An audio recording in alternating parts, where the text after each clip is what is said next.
गाफिल पड़ा सोता,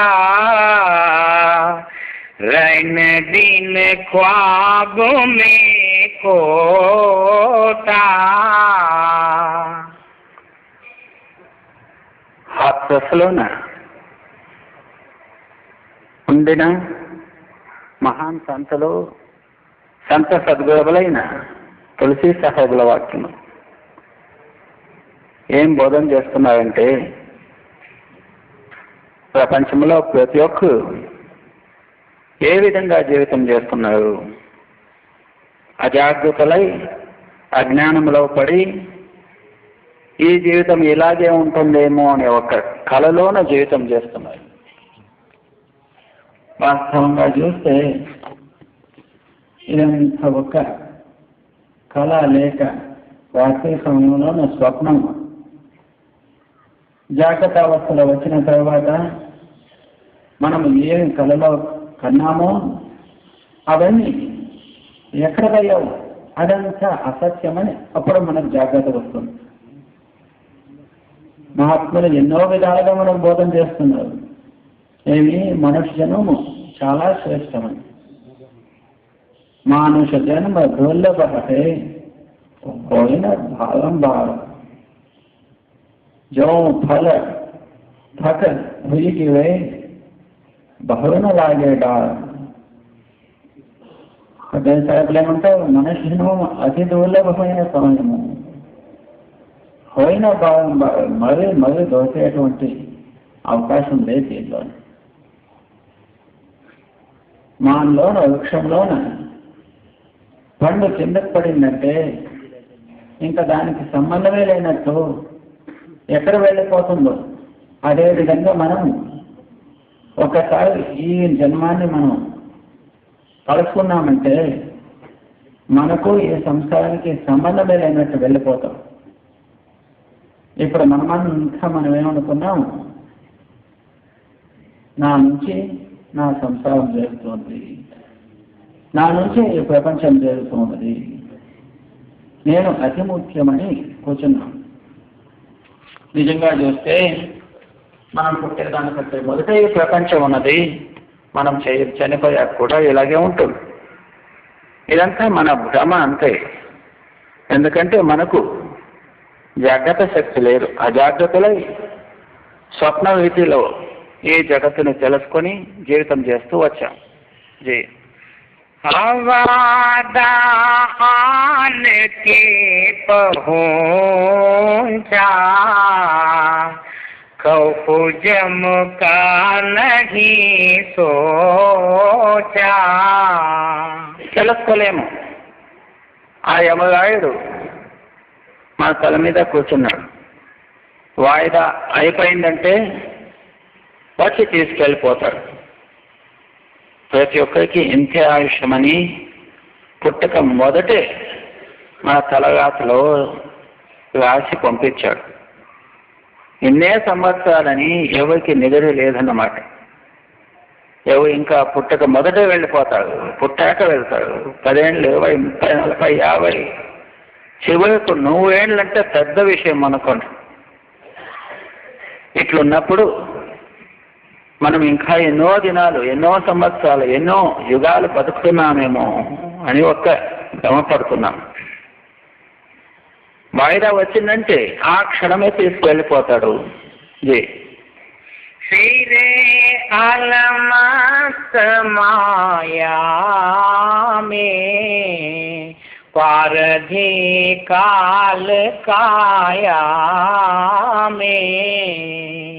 మనం మరో మచ్చలై ఎట్లు జీవితం చేస్తున్నాము. ఆ కాలుకమైన శిఖ వేటగాడు ఎప్పుడు బాణం ప్రయోగం చేసి మనల్ని కిందకు దొక్కుతాడో తెలియలేదు. మనం తెలుసుకోలేము. ఇప్పుడు వేటగాడు ఉంటాడు, ఎట్లెట్లు ఆ మృగం ముందుకు సాగుతుందో అదే విధంగా ఆ మృగాన్ని చంపాలని తన చేతిలోన బాణం పట్టుకొని కాస్తూ కూర్చుంటాడు అడవిలోను. అదేవిధంగా కాలశక్తి ఆ యమదేవుడు ఎప్పుడు ఈ జీవిని వెళ్ళాలి అని కాచుకొని కూర్చున్నాడు. మనం అటపక్క మృత్యు పక్క చూడం, ఇక్కడే ఉంటున్నానేమో అని మనము ఎంతో అపేక్ష చేస్తూ వచ్చాం. నానక్దేవులు ఏమంటారు, బంధే ధావత్ జగవాండియా నా భూజే బిచారు జమ్మన మగన బిచార్య మనముకు ముద్దు గవారు. నేను ఒక దినం వెళ్ళిపోవాలి కదా, నా మృత్యు వస్తుందనే ఒక భయమే లేనట్టు జీవితం చేస్తున్నాం. ఇక్కడ ఉన్న వ్యవహారాదులు, మన ఇంటి పనులు చేసేదాని మధ్యలో నేను ఒక్క దినం వదిలి వెళ్ళిపోతాను కదా, ఆ భయమే మనకు లేదు. जी गवो सिंह बाट में घेरे डगर जीव काल त्यो हेरे. అడవిలోన ఆవులు దానిలోన మేస్తూ ఉంటాయి, ఆనందంగా మేస్తూ ఉంటాయి. గడ్డి మేస్తూ ఉన్నప్పుడు అకస్మాత్తుగా సింహం వస్తుంది, వచ్చి కిందకి దబ్బి చంపేస్తుంది. దానికి ఏమైనా టైం పడుతుందా అంటే లేదు. ఆ ఆవుకు తెలుసా ఇట్లో సింహం వస్తుంది, నన్ను కింద చంపేస్తుంది అని ఎవరికి తెలుసు. మనం ఇంట్లో ఎవరైనా వెళ్ళిపోతే ఎంతో బాధపడతాం.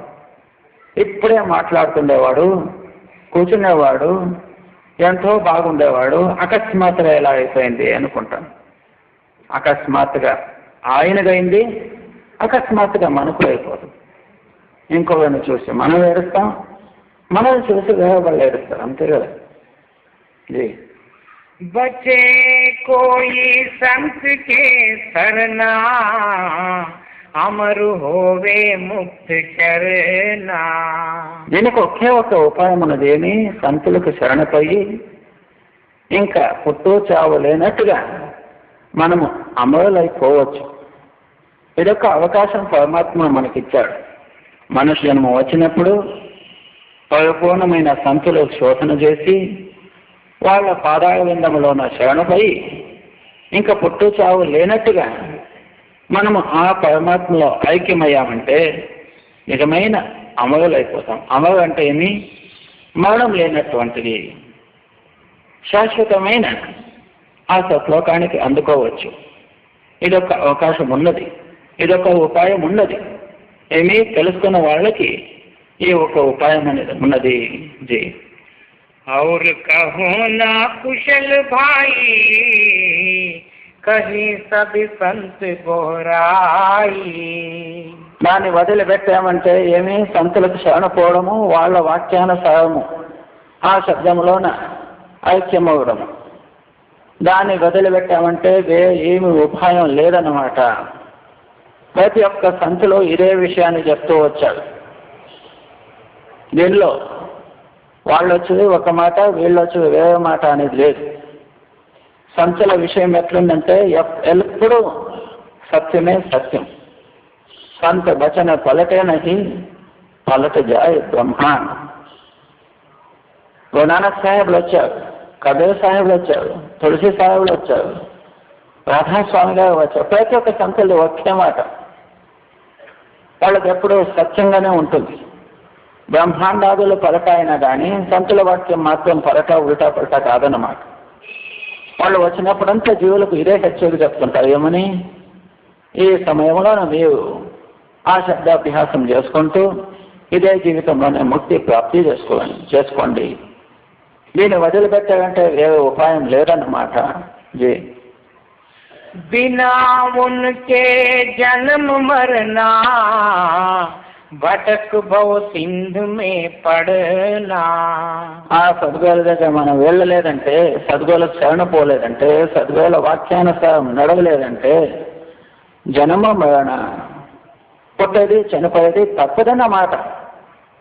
పునరపి జననం పునరపి మరణం. ఇట్లా ఎన్నో యుగాల నుంచి మనం ఎన్నో కొట్టావుది సాగులు పుట్టామో చనిపోయామో తెలియలేక ఇప్పుడు కూడా అట్లనే జీవితం చేశామంటే ముందుకు అదే గతినే మనం సామాన్య రూపంగా తెలుసుకుంటున్నాం. ఇంట్లోన బాబాజీగా మధ్యాహ్నం సత్సంగంలో చెప్పాడు, ప్రతి ఒక్కరికి ఎన్ని పనులంటే లెక్క లేదు. ఏమైనా సేవ చాకరి భజన భక్తి చేయమంటే ఇంట్లో ఎన్నో పనులు వదిలిపెట్టి వచ్చాను, నేను ఇప్పుడు ఈ క్షణమే వెళ్ళిపోవాలి, వెళ్ళి నా పనులు నేను చేసుకోవాలి. నేను సేవా చాకరి చేస్తూ కూర్చుంటే నా సంసారం ఎట్లా జరిగేది? ఏదేదో తిక్కు ప్రశ్నలు మనకు. ఎందుకంటే మన బుద్ధి అలాగే ఉన్నది. మన బుద్ధి మీద ఆ కాలశక్తి ఇటువంటి భ్రమ వల వేసేశాడు.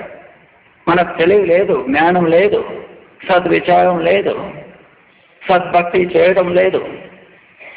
జీ जुगन जुग कर्म से खाना बड़े अग पाप अभिमान. యుగ యుగాంతాల నుంచి మనం కర్మాదులు చేస్తూనే వచ్చాం. అది ఎక్కువై మిగిలిపోయి మరి పునర్జన్మానికి మనమే కాలం చేసుకుంటూ వచ్చాం. ఇప్పుడే కాదు, మన కర్మము సంచిత కర్మం, అది లెక్క లేదు. ప్రారంభ కర్మం అంటే వెనకటి జన్మంలో ఏం చేశాం అంతే. కానీ సంచిత కర్మం ఏమున్నది? దాన్ని మనం తీర్చలేక, ఆ భాగాన్ని మోసుకోలేక ఇంకా ఎన్ని జన్మాదులు ఎత్తాలనో ఆ ఒక కర్మ సమసిపోవాలంటే. ఇట్లా మనం ప్రతి ఒక్క యోనిలో వెళ్ళినప్పుడు, ప్రతి ఒక్క జన్మంలో వచ్చినప్పుడు కర్మాదులు చేస్తూ ఆ కర్మ లెక్క మనము చుక్తా చేయలేక నిండిపోయింది అది. జీ जुल्म के हेत हलकारे मनी मगरूर मतवारे. ఇట్లా మనము ఏ స్థితిలో ఉండినా కానీ మన అంతరంలోని ఎంత అభిమానం, ఎంత గర్వము, ఎంత అహంకారము చెప్పడానికే కాదు. మనం ఏ స్థితిలో ఉన్నాం, కర్మాధీనలై పుట్టో చావలో వస్తున్నా కానీ ఇంకా మనకు తెలియలేక నా సమానం లేదంటున్నామే. మన పరిస్థితి ఎట్లా వెళ్ళిపోతుంది? పరాధీనలయ్యాం. మన చేతిలో ఏమీ లేదని తెలుసుకున్నా కానీ నేనే, నాదే, సమస్తమంతా నాదే, నా వాక్యమే జరగాలి. ఎంత అభిమానం, ఎంత గర్వం! మరి దీనికి అనుభవించేవాళ్ళెవరు?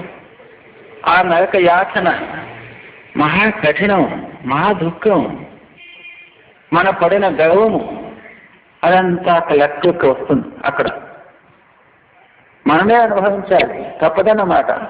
జీ पकड़ जम जूतिया मारे बहुर बिल्कुल नरक डारे. ఆ యమదూతులు దెబ్బలు కొంట ఇంత అని లెక్కలేదు. జ్యోతియా మారేను. ఎవరైనా మనల్ని నేను చెప్పలో కొట్టానంటే మన మర్యాద పోతుందేమో అనుకుంటాం. అక్కడ కొట్టించుకునేప్పుడు ఎవరు మనకు సహాయం చేసేది? ఎవరు మన మర్యాద కాపాడేవాళ్ళు ఎవరు? తీసుకెళ్ళి నరక యాతన, నరక కుండంలో వేసేప్పుడు మన మర్యాద, మన గర్వము, మన అహంకారము, మన బుద్ధి, మన అధికారము, మన కీర్తి, మన డబ్బు, మన వాళ్ళు అంతా ఎక్కడికి వెళ్ళిపోయారు. నానా రీతి అయిన ఆ యమయాతన అనుభవించాల్సి వస్తుంది. జీ देख यह तन नहीं मिलता कुटुंब परिवार में पिलता. ఇక్కడ మనము కుటుంబాని కోసం, పరివారాని కోసం జీవితం అంతా అర్పణ చేస్తూ వచ్చాం. ఎవరైనా అడగండి, ఇంకా సంపాదన చేయాలి, ఇంకా కట్టుకోవాలి. ఎవరి కోసం ఇదంతా? మన జీవితం, మన ఆయుషం అంతా తినేస్తున్నారు. జీవితం, ఆయుషం, ఈ వ్యక్తమంతా వాళ్లే తీర్చేస్తూ వచ్చారు. తెలిసి కంటికి కనిపిస్తుంది, అయినా కానీ ఇంకా దానిలోనే ముడుగున్నాం. ఈ కుటుంబము, ఈ పరివారము, ఈ మన సంసారం అని మనం ఏం నమ్ముకూర్చున్నామో వాళ్ళు మన జీవితాన్ని తింటూ వచ్చారు. ఇంకా తెలివి రాలేదన్నమాట. జీ समझ सोहबत बड़ी कोटी घसीटे काल घर चोटी। అభాగ్యులు మనము. ఎంత చెప్పినా కానీ, ఎంత బుద్ధి చెప్పినా కానీ తెలివలకు రాదన్నమాట. దీనికోసం నువ్వు యమయాతన తప్పకుండా అనుభవించాలి. అక్కడ నేను రాను అంటే వినలేదు, తీసుకు వెళ్ళిపోతారు, ఏడ్చుకొని వెళ్ళిపోతారు. మన బలము, మన పౌరుషం, మన అధికారం ఏమీ పని చేయవద్దు. मोह की पास में फंदे जन्म बीते विवत गंदे। ఇట్లా మనం అన్యాయంలో, దుర్మార్గంలో చెడ్డ పనులు చేస్తూ ఇదంతా ఎందుకోసం చేస్తున్నాము? ఆ ఒక మోహము, ఆ మోహరూపమైన వల మన బుద్ధి మీద ఇట్లా ప్రయోగం చేస్తుంది. మనకున్న జ్ఞానము, సద్బుద్ధి అంతా మరపులో పడిపోతుంది. ఆ మోహము అంటే ఎంత ప్రబలమైన శక్తి అంటే మన బుద్ధినే ఉండదు అక్కడ, మన కంటి మీద పగ. ఇది అసత్యము, ఇది మోసము అని తెలిసినా కానీ దాన్నే చేస్తాం.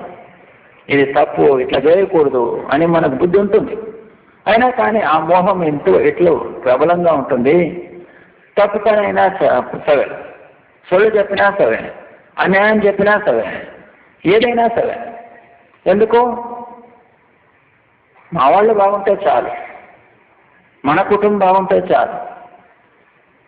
ఇదంతా మాయా మోహం అనేటువంటి భాష అంటారేమీ వల. गगन जोश का पानी अगर यो जान जिंदगानी। మన జీవితం అంతా ఇట్లే ఇదే దుర్బుద్ధిలోని వెళ్ళిపోయింది.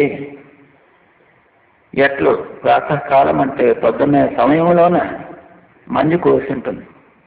గడ్డి మీద మంచు కురిసినప్పుడు, ప్రాతకాలం సూర్యోదయం అయినప్పుడు దాని మీద వెలుతురు పడి చూడడానికి ఆనందంగా కనిపిస్తుంది.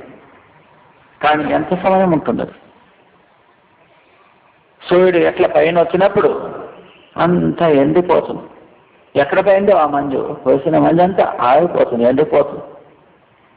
అట్లే మనకు బాల్యావస్థ, యౌవనావస్థ, మనలో ఉన్న అటువంటి శక్తి అన్నీ వెనక పైన. ఇంకా చనిపోయినప్పుడు చూడాలి. ప్రతి ఒక్క ఆస్తి ఏముంటుంది? ఆస్తి ఎట్లా పంచుకోవాలి, ఎవరి పేరుకు ఆస్తి ఇచ్చాడు ఇదే చూస్తారు. కానీ ఆయన జీవితం పోయింది కదా, అన్యాయంగా వృథాగా పోయింది కదా, ఆయనకి ఏమన్నా సహాయం చేయగలమా? ఒకరు ఆలోచించరు. అందులో ఆస్తి పక్క చూస్తారు కానీ నీ పక్క ఎవరు చూడనమాట. జీ तेरे संग ना कोई जावे मार हर वक्त क्यों खावे। నీ జతలోన లేక నీ స్నేహము, నీకు సహాయం చేసేవాళ్ళు ఎవ్వరూ లేరు. ఎంతో గట్టిగా భద్రంగా పట్టుకున్నాం మనం ఇక్కడ. కానీ వెళ్ళే సమయంలోన ఒక్కరైనా జట్లో వస్తారంటే లేదు. ఎంతో కష్టపడి ఈ దేహాన్ని పాలన పోషణ చేశాం. భార్య బిడ్డలు అంతా కట్టుకున్నాం, వాళ్ళ కోసం ఎంతో చేశాం. వాళ్ళేమైనా జట్లో వస్తారా? ఈ శరీరం ఏమైనా జట్లో వస్తుందా అంటే ఎవరికి ఎవరు లేదు. ఒకరైనా ఆ సహాయంలో, ఆ కష్ట సమయంలో సహాయం చేస్తారంటే ఎవరు లేవు. అదే तेरे संग ना कोई जावे मार हर वक्त क्यों खावे। ఆ యమరాయుడు లేక యమదూతలు దెబ్బలు ఇచ్చేటప్పుడు మనం ఒక్కరే అనుభవించాలి. ఆ కష్ట సమయంలోన మనకు వచ్చి రక్షణ చేసేటువంటి వాళ్ళు ఎవరైనా ఉన్నారా? నువ్వే ఇప్పుడు ఆలోచించి చూడు. జీ कहे तुलसी जन्म बीता खलक जावे हाथ रेता। తులసి సాహెబులు మన చర్చ ఎక్కిస్తే ఏముంటున్నారు? ఖాళీ చేతుల్లోనే వెళ్ళిపోతావు నువ్వు. వెళ్ళేప్పుడు ఏమీ ఖర్చు తీసుకు వెళ్ళిపోవు. ఎంత డబ్బున్నా కానీ, ఎంతమంది పరివారం ఉన్నా కానీ, చుట్టాలున్నా కానీ అందరినీ వదిలిపెట్టి, అంతా డబ్బులు ఆస్తి అంతా ఎక్కడే వదిలిపెట్టి ఖాళీ చేతుల్లోనే వెళ్ళిపోతున్నాం. వచ్చింది ఖాళీ చేతిలోనే, వెళ్ళేది ఖాళీ చేతిలోనే. వెంట వచ్చేదేమి? మన పాపము పుణ్యం, కర్మం, అంతే. ఆ కర్మము తెగిపోవాలంటే పైన చెప్పినట్టు సంతులకు శరణపై సత్నామం అభ్యాసం చేసి సత్నామ రూపమైన అగ్ని నుంచి కర్మము కాల్చేశామంటే మనం నిష్కర్మయ్యి లేక కర్మ రహితులై ముక్తి ప్రాప్తి చేసుకునేటువంటి సమయం ఉండింది. నువ్వు చేయలేదు, నువ్వు అభాగ్యుడు. జీవితం అంతా దేనికోసమే అర్పితం చేసినావు కాబట్టి ఇప్పుడు నీకు ఈ గతి అని ఖాళీ చేతిలో వెళ్ళిపోవాల్సి వచ్చింది. అప్పుడు పడలేని కష్టం, ఎటువంటి బాధ.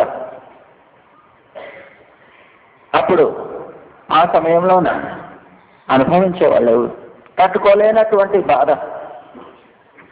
అందుకని ఇప్పుడే ఈ సమయమే నీవు జాగ్రత్త అయ్యాడంటే ఈ విషయాన్ని తెలుసుకొని ఏదైనా ఒక యుక్తి సద్గురులు చెప్పినట్టు మనము శివసావహించి వాళ్ళ వాక్యాల్ని నమ్మి అట్లా మనం జీవితం సాగిస్తామంటే మనకు ఏదైనా ఆధారం దొరుకుతుంది.